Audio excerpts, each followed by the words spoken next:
peace be upon him. Despite the fact that over 1/5 of the world's population is Muslim, Islam is one often misunderstood and misrepresented. It is hoped that today's talk will help us shed light on Islam as it was divinely communicated to Muhammad and dispel any commonly held misconceptions that perpetuate prejudice and hatred. We hope this presentation of Islam will join people of all other faiths with us in making this a world of tolerance, kindness, understanding, and peace.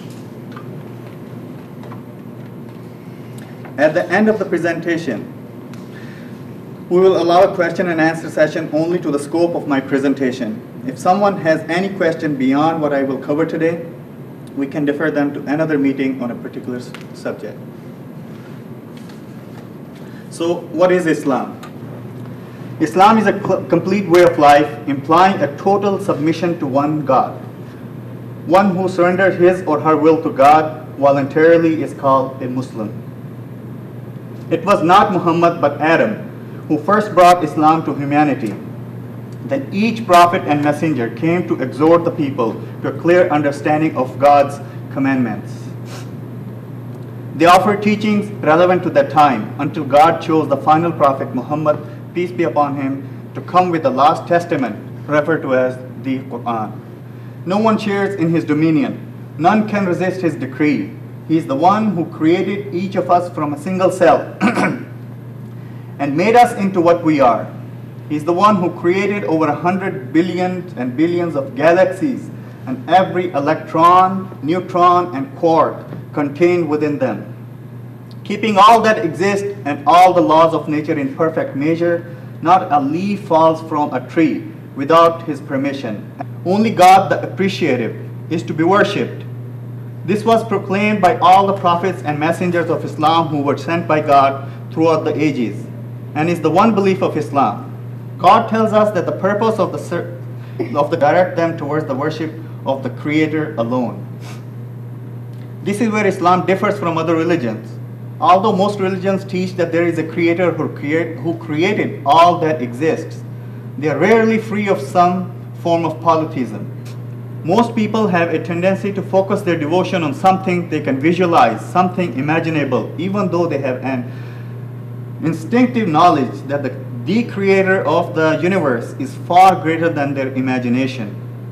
Throughout human history, God sent a succession of prophets and messengers to call the people back to the worship of one and truly one God.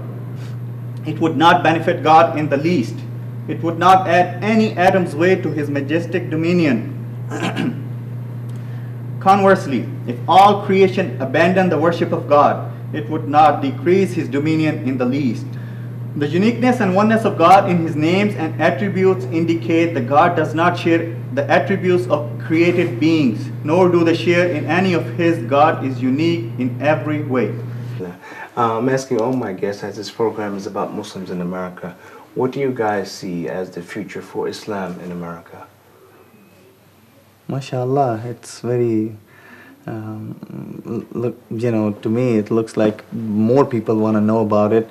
The truth comes, it's apparent. You don't have to go and knock at people's house and say, hey, I'm a Muslim and you have to do this and you do this and this. Mm-hmm. People see you by your character, by looking at you. They want to know who are these people.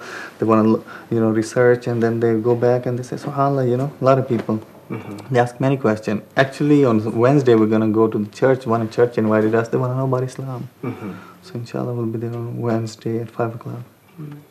I think it's very positive because in America, there's no cultural influences in the religion, so people can explore it, kind of a pure faith, and by reading, and they're more inquisitive than just picking it up from a person. Actually, they go to the source, and I think it remains more pure.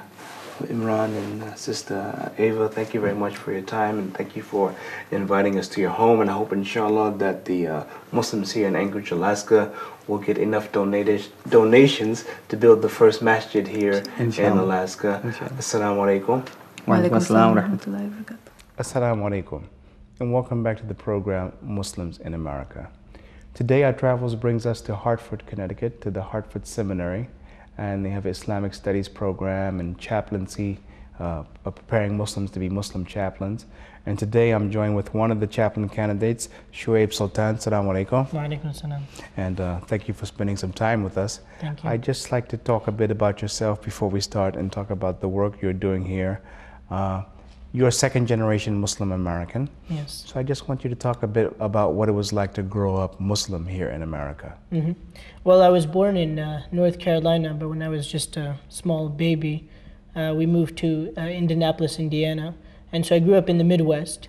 And I actually grew up around a very rich Muslim community because my father used to work for the Islamic Society of North America, which is in Plainfield, Indiana. Mm-hmm. But growing up in the Midwest was an interesting experience. There's not that much diversity as you'll find in the East Coast. Mm-hmm. And so it was always an experience of trying to constantly define and redefine my identity as an American Muslim, mm-hmm. and that too as a son of immigrant parents. Mm-hmm. And did you find that just because you were born to a Muslim family, that you didn't automatically have Islamic identity imprinted on you? You had to really grow up and kind of establish it for your own self? I think everyone has to establish their own identity, especially when you're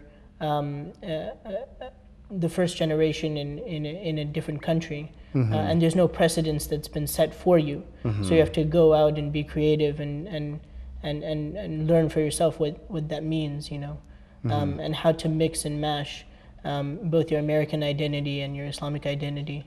Mm-hmm. So I think to be honest with you, I think it's still a work in progress. Mm-hmm.